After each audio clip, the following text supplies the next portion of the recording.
SAFE sues Seattle for violating Public Records Act in gun tax probe by Dave Dolby, published on September 14, 2016, and used the Second Amendment Foundation filed a lawsuit on Wednesday against the City of Seattle, alleging violation of the State Public Records Act for refusing to disclose revenue data related to the controversial gun violence tax that was rushed into law last year.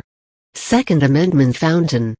Joining in the lawsuit is Dave Workman, senior editor of thegunmag.com, a national firearms publication owned and operated by SAFE. Plaintiffs are represented by Seattle attorneys Stephen Fogg and David Edwards with Core, Cronin, Michelson, Baumgardner, Fogg and Moore.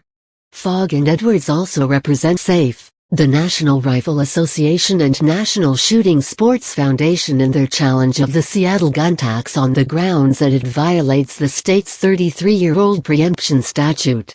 When Seattle hastily adopted this tax last year, said SAFE founder and executive vice president Alan M. Gottlieb, then council president Tim Burgess sold it as a means of raking in between $300,000 and $500,000 annually by taxing the sale of firearms and ammunition.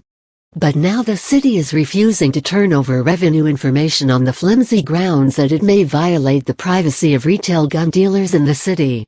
Workman filed a Public Records Act (PRA) request in April. After the city's initial refusal to divulge its first quarter tax revenue, Workman modified his request to accommodate the city's concerns about taxpayer privacy. But the city still declined to release the information. The public has a right to this information, Workman said. The citizens of Seattle and every gun owner in the state deserve to know whether the city's revenue prediction was even remotely accurate, or way off base. Gottlieb also contended that the gun tax was never really designed to raise revenue to finance so-called gun violence, education and prevention projects, but merely to discourage or eliminate gun sales in the city. As such, it is a gun control scheme disguised as a B&O tax that has already pushed one firearms retailer out of the city.